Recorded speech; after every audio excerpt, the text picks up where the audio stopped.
welcome to this lecture on realism and gender in Tagore's Kabuliwala. Okay, the objective of this lecture are these. My point is to gather all the threads of this short story analysis that I have done so far over this week. Secondly, I would like to take another good look at some of the significant arguments that I have made over the course of this story's analysis. And finally, I want to talk about Tagore's claims about realism in the context of his short stories. And finally, I would also like to talk about the issues related to gender in this particular short story. Tagore has this very interesting remark to make about realism in his short stories. When critics suggest that they are more lyrical than realistic, Tagore has this comment to make. He says, "I'm surprised when you say that my short stories are lyric in appeal. I'd like to emphasize that there was never any want of realism in them. I've written what I have seen, deeply felt and directly experienced." So we can see a nice contrast building here. The contrast is between lyric,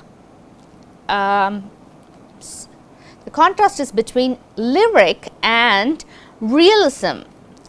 For him, apparently, being very lyrical doesn't mean being very realistic. Therefore, he suggests that his short stories are more realistic than lyrical in nature, and he asserts that whatever has been written in his fiction has been deeply felt and directly experienced through his observation of human nature. So this is a very interesting claim to make in the context of Tagore's short stories.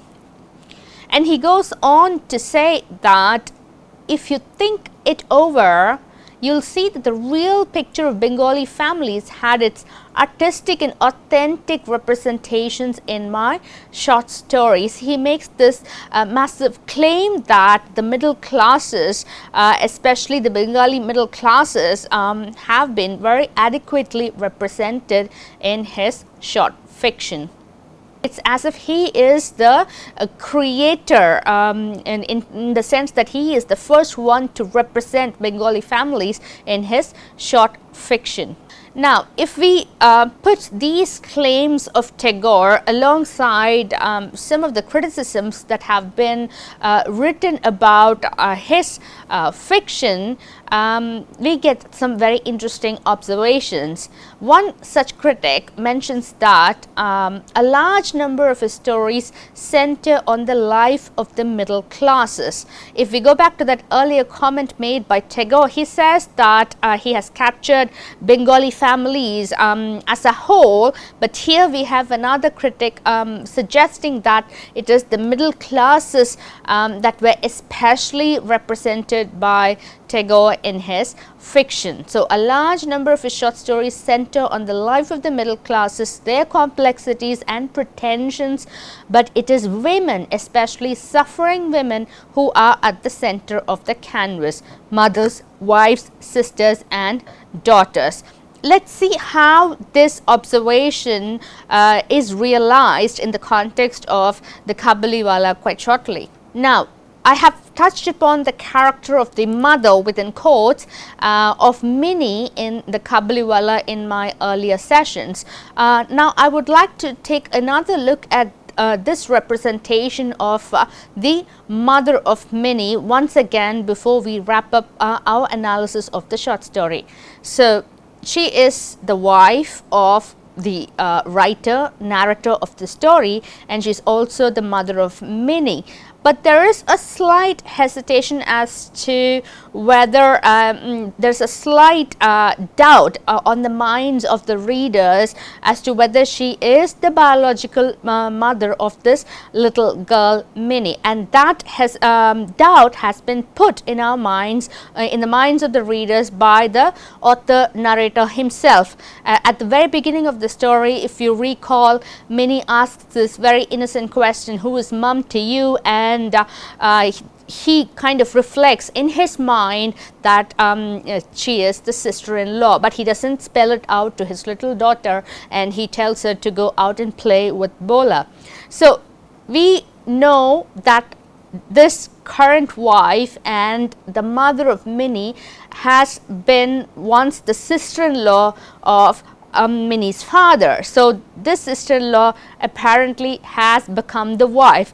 We can assume that the first wife had died, and then she has assumed that position in regard to the writer narrator of the story. So she occupies a really interesting position in the context of this interesting family of father, daughter and mother.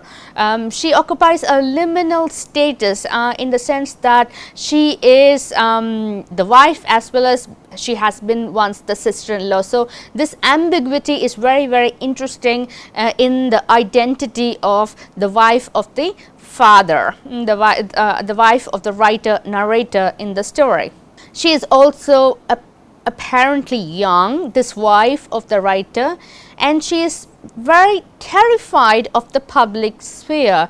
At one point in the story, we see the writer mention the numerous things that his wife is terrified about in this world, ranging from hawkers on the street to drunkards to the European soldiers as well. So there is a range of things that can frighten this young wife. And the other very interesting thing to notice about this young wife or the mother of Minnie is the fact that she constantly disciplines the daughter, and obviously we have also noted that she is terribly suspicious of the Kabuliwala. She fears that this man from Afghanistan might one day kidnap her daughter and take her away. So all these things are quite noticeable about the young wife slash mother of Minnie, but what is not mentioned in the story, and that's very, very interesting, is that her love for Minnie is not narrated. It's not narrated, and it is not mentioned by the author. It's not mentioned by the writer narrator of the story, and that absence is particularly noticeable if we think deeply about her position within this narrative. I can give you a very interesting analysis, hopefully, of an excerpt in the story. Let's take a look at this extended excerpt, because it gives us several interesting information in relation to the father and in relation to his young wife as well, and in turn about the Kabuliwala too. So the father says, in her short 5-year life, Minnie had never found a more intent listener before other than her father. So here there is a reference to the Kabuliwala who has come to occupy the attention of this little girl, and the father is surprised by that fact, because so far it's the father who has occupied the entire attention of this little girl. Now it's the new person in her life who is the Kabuliwala who occupies that position in her attention. I also noticed that she had a lot of nuts and raisins tied up at the loose end of her small sari. Upon discovering this, I asked the Kabuliwala, "Why did you give all these to her? Please don't do it again." With that, I took out a half-rupee coin and gave it to him. The Kabuliwala took the money without any hesitation and put it in his bag. So this incident is something that that kind of tells us that the Kabuliwala is offering raisins and nuts without getting any benefit, financial benefit from that transaction. So what he does get in turn is the heart of Minnie, because there is a very strong bond that emerges through this transaction that happens between the Kabuliwala and the little girl. So the father is not satisfied, is not happy with the fact that the trader offers her nuts and raisins without getting the money for it, and he compensates that by giving him a half-rupee coin. Now, if we go back to the earlier slide where there is this reference to this intent listener, this statement suggests that so far in her life the father has been the most attentive or keen listener to the chatter, to the conversation of Minnie. Then the question obviously is, was not her mother as keen a listener as her father?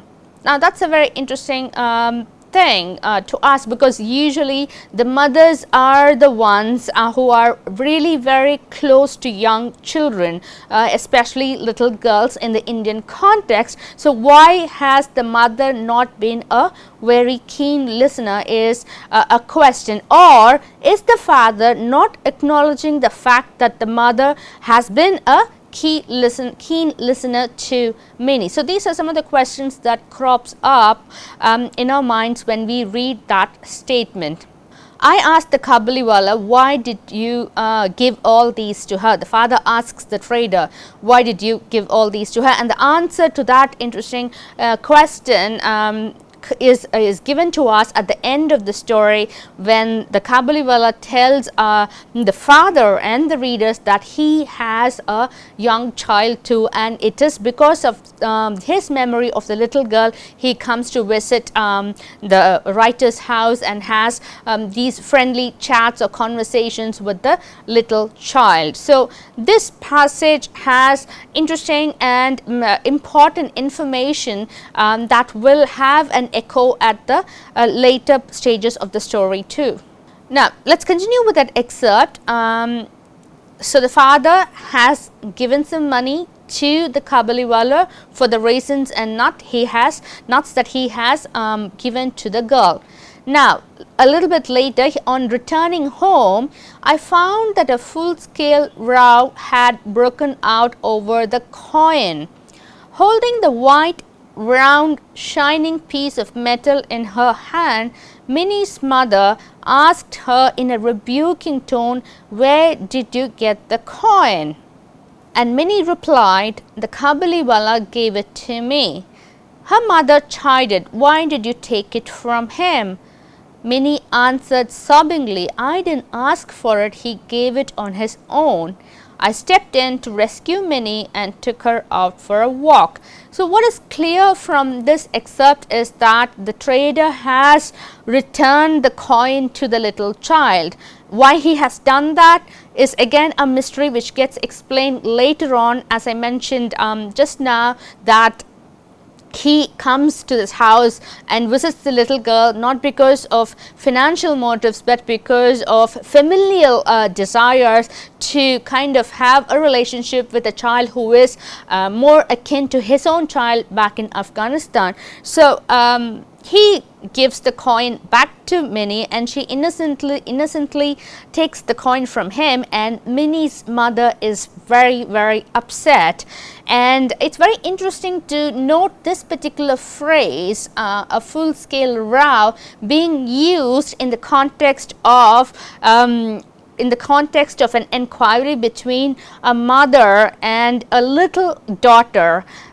It's usually the adults who have rows, who have a noisy argument or a fight, and that's the meaning of the word row, a noisy argument or fight. And to use this particular word in the context of a kind of a minor issue in a household is very interesting. So, again, other words that are very interesting are rebuking and chided here. So, let us look at the words meaning. Rebuking. Rebuking means to speak angrily to someone because you disapprove of what they have said or done. So, there is real anger on the part of the mother of Minnie, the young wife of the narrator of the story. And again, let us see what is the meaning of the word chide. Chide again means to speak to someone severely, harshly, because they have behaved badly. So, the mother thinks that her her daughter has behaved badly by accepting the coin from the Kabuliwala, a stranger, a fruit peddler, an alien to that social environment, because this guy is from Kabul and he is visiting Calcutta to sell raisins and nuts and shawls and other things. So, to get a coin from a man, and that too a stranger, is something that is a serious mistake. At least that's what the mother thinks. It's very interesting to see that the father doesn't put in any word here in the context of the mini crisis that's happening here between the little girl and the mother. He has not put in even a single word. Instead, what he does is he steps in to rescue Minnie and he takes her out for a walk. He simply just takes this little girl out of that situation literally, and he brings her out of the house for a walk. So, we need to wonder about this absence of contribution in this serious dialogue that's going on between the child and the mother. Now, this is not the only context where we hear about the young mother being very severe towards her little daughter.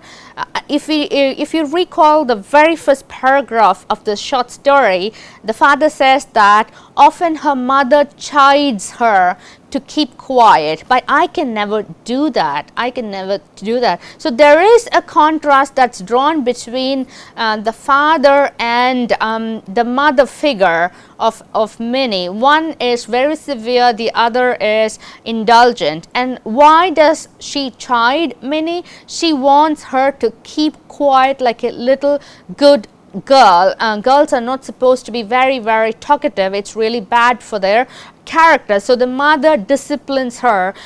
She socially and culturally disciplines the little child, and the father doesn't agree to that.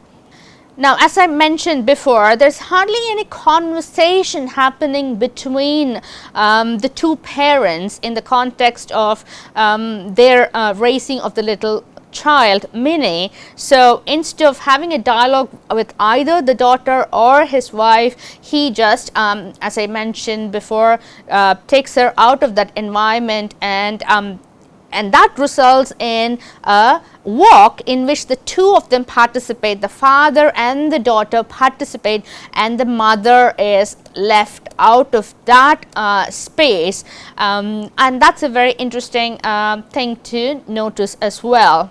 Keeping all these suggestive ideas in mind, one can safely speculate and say that this family, this house has a dysfunctional domesticity inside it. There doesn't seem to be a healthy dialogue or a conversation between the members of the family. One parent is very indulgent while the other parent is totally the opposite, and the story doesn't give us any glimpse of a cozy domestic atmosphere where the three of the family members come together and exchange intimacies. So, one can sum up and say that this is a dysfunctional domesticity, and this is not the only dysfunctional domesticity mentioned in the story Kabuliwala. We should also remember the dysfunctional domesticity of the fruit peddler as well, the Kabuliwala who has come away from home, who has left his family behind. The 5-year-old girl is free. She is free to walk in wherever she wants. She is free to walk in into her father's studio or study. She is free to make remarks about the domestic help that is in her family, in her household. She has friendships with the sentry, with Bola. Perhaps he is also a domestic help, and she also makes friends with the Sais, Nabi, who is the man who takes care of the horses in the family. So, this 5-year-old girl is very is very free to enjoy herself, and there are no restrictions placed on her behavior and her comments, except occasionally by the mother. Now this little girl disappears quite soon, and let's see how exactly that disappearance happens. This I should correct and say the freedom that this little girl enjoyed in the household also kind of takes a different air, and this is the comment that her own father had to make about her change in attitude. So we need to remember that once the Kabuliwala is arrested and he leaves this domestic space of Minnie, Minnie also grows up. And remember, the Kabuliwala is away for quite a good number of years, almost 8 years in fact, and in that duration Minnie outgrows her childish attitude and she becomes a young adult.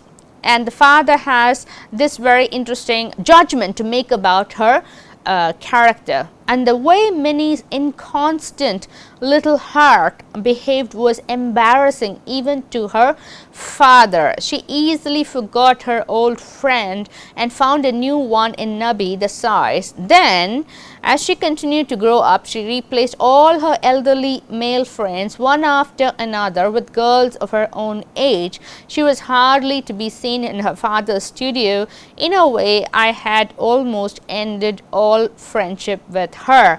So the 5-year-old girl is gone, and once she is gone, she is termed as inconstant because she has even replaced her father with girls of her own age in terms of the friendships that she has formed. So the father says that he has almost ended all friendship with her. The questions that we need to ask are these. Firstly, why does Minnie give up all her male companions? What compelled her to do so? So we need to think about the social context of this particular short story, the period in which it was written, and the gender identities that were created and constructed and reinforced in every aspect of society. And we need to remember, even within the compass of this particular story, the mother often chides her to keep quiet, and she we have to remember that is apprehensive of her daughter's friendship with a male fruit seller from abroad. So all these things are minor cues for us to pick up and kind of construct a world out of these little puzzles and understand that the daughter is being constantly disciplined subtly by the women folk around her, which is probably why she has given up all her male companions. So there is some kind of social disciplining happening in the subtext of the story, of which the father is unaware of, either unconsciously, we don't know, but he doesn't seem to be aware of all these trajectories that are ongoing in the world of his daughter. So relationships with men are discouraged. That is a safe assumption that we can make in the context of Minnie, which is why she gives up all her friendships with the men in her society. Instead, she goes for the female friendships, which are the norm and which are the safe spaces for her to be in. We need to also take another look at the women of the household. There are several women, but none of them are mentioned by name. Even the mother of Minnie doesn't get a name, if we recall this particular fact, which is very interesting. So the women of the household object to the behavior of the head of the household, who is the narrator of the story. So this excerpt is taken from the end of the story, when the father puts down his foot and uses his authority and calls Minnie from somewhere in the house getting ready for the wedding, and he calls her because he wants her to meet her old friend Kabuliwala, who has come back from the jail, to pay her a friendly visit. So the women of the household objected to the bride being called before the wedding to see some stranger. But I paid no heed. In her bridal dress and ceremonial makeup, Minnie came out from the inner quarters and stood beside me coyly. This is the word that I find interesting in this reading of this excerpt in this session, because objections that the women raise and the coyness of Minnie are two sides of the same coin, I would argue, because these attitudes are something to do with women's refusal to engage with the public sphere, and the public sphere here is this space, the study space, the space where the father occupies and does his writing, and where we have the visitor waiting to meet Minnie. So they can refuse to engage, women can refuse to engage with the public sphere by either objecting to it volubly or being very shy. Either way, there are objections, either way they are refusals to engage in a sphere that they think is not theirs. Now, let me look at the parallels between Kabuliwala, the stranger, the other, the exotic foreigner, and the women, and let's see how and in what ways are these two categories similar or mirror each other. Now, if we look at this idea of the jailhouse and the in-laws, both of them have a similarity in the sense that they are very restrictive of the freedom that the occupant of these spaces have. So, the jailhouse doesn't let the prisoner move out of its space, and the in-law space also doesn't let the bride step out of it without due permission. So, in this sense, there is a parallel between the jailhouse and the in-laws space, especially in relation to an occupant who is occupying a inferior or a weak position. So, there is a thematic association or a parallel here. Now, if we have this parallel in mind, the Kabuliwala and the women of the household are also equally powerless. The Kabuliwala goes to jail and he waits on the authority of the higher authorities in the prison house, and the women in the household of the writer narrator also have to give in to the demands of the head of the household, and in this case it's the father of Minnie. So, there are certain interesting thematic associations between these two categories of people. Now, I want to look at the professional context of the Kabuliwala. Now, he performs a trade which involves a lot of mobility, and this is in stark contrast to the settled lifestyle of the father of Minnie, who is an aristocrat and a writer. An aristocrat and a writer do not have to be very mobile. All they need to do is sit in a particular space and look up the accounts, or just do minimal supervisions, and in the case of the writer, it's just work in a very isolated space. So, these professions have certain consequences for identity formation. Now, and it also the nature of the profession also affects the nature of the domesticity. I just mentioned a little while ago that the Kabuliwala also has a dysfunctional domesticity, because the nature of his profession keeps him out of his home, and therefore he is unable to contribute to the domesticity, the happy domesticity in within his home. It's interesting to see the way the profession has an impact on familial life.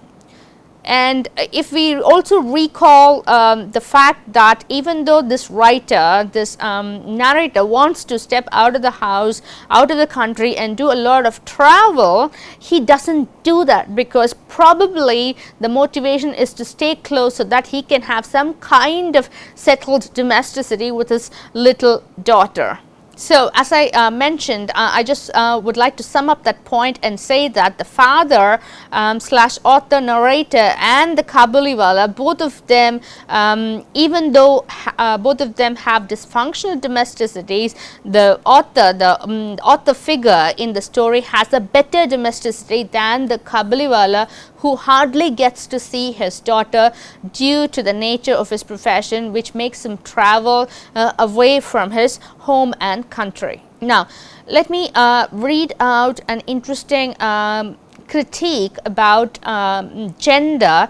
So, according to Malashri Lal, under patriarchy and in the cultural history of Bengal, a young girl's entry into her marital home denotes loss of freedom and surrender to household duties. It is a kind of incarceration, an interesting word, out of which the girl can periodically emerge only if permitted to do so. So, this comment about the social conditions of life in Bengal immediately brings to mind the image of the jailhouse that is referred to in the story Kabuliwala. So, as I said, there are parallels between the domestic space and the space of prison in relation to the story that we have read for this week. So, if Minnie withdraws from the space that she shared with the male companions, it is a withdrawal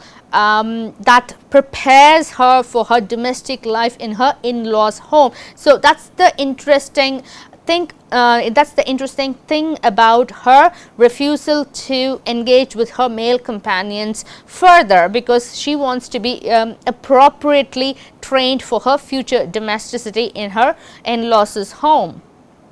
So, we need to kind of assume that her mother, the really disciplinarian mother, and the other women of the household are obviously guiding her in this path in her preparation towards the home that she is going to enter after her marriage. Now, let me sum up the element of marginalization that's happening in relation to gender in the story. So, we need to remember that there is a dead first wife in the story, because only when the first wife is dead, we can assume that the father has married another, has taken another wife, the sister of the dead wife. Now, we can also see that the second wife is marginalized to a greater extent, because we do not get to know enough information about this woman. All we get to know are the criticisms that she has to offer about Minnie or her fears and other things. So, we do not get a wholesome picture of the young wife, the former sister-in-law of Minnie's father. And we also need to remember that the Kabuliwala's daughter remains just an imprint on a paper that he carries with him all along. So, that daughter is also not fleshed out. We do not get to see her in the flesh on the story scenes. And again, the Kabuliwala's wife is never mentioned. That's an interesting fact that we need to notice as well. So, all that he mentions is the daughter that he has left behind, and for whose company that he longs and seeks to satisfy through his relationship with this little girl, Minnie. Now, let's take a quick look at the message that Tagore has through his fiction. It's a very interesting set of ideas in this excerpt. Let's have a close look.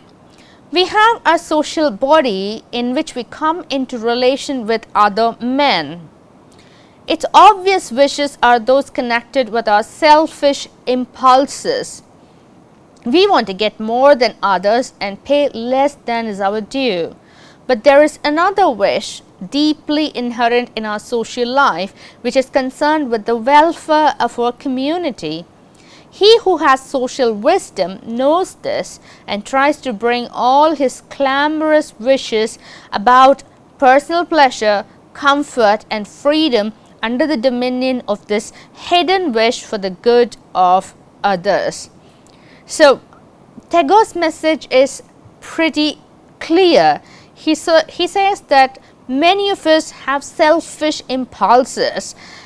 We have our own personal pleasure to satisfy. We seek to get our own comfort. We are worried about only our own freedom.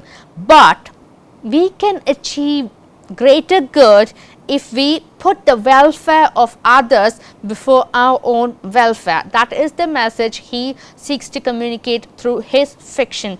Now, let's put this set of ideas in juxtaposition with the story that we have read for this week, the Kabuliwala. So, what is the message that the father has to offer in his social life? We can see that the father puts the welfare of the community before his own. He prioritizes the welfare of the community than his own personal wish. So, what he does is he offers not only verbal comfort to the Kabuliwala, but also offers financial assistance, and this real financial assistance, which cuts into the budget of the wedding that he has planned for his daughter, shows that he has concrete consideration for the welfare of the other, who is the Kabuliwala in this case, because if you remember, he cuts out certain aspects of the wedding celebrations, for example the music party, in order to offer financial assistance to the Kabuliwala so that he can travel back to his homeland and seek to reconnect with his daughter, who must have grown up just as Minnie had. Thank you for watching. I'll catch up with you in the next session.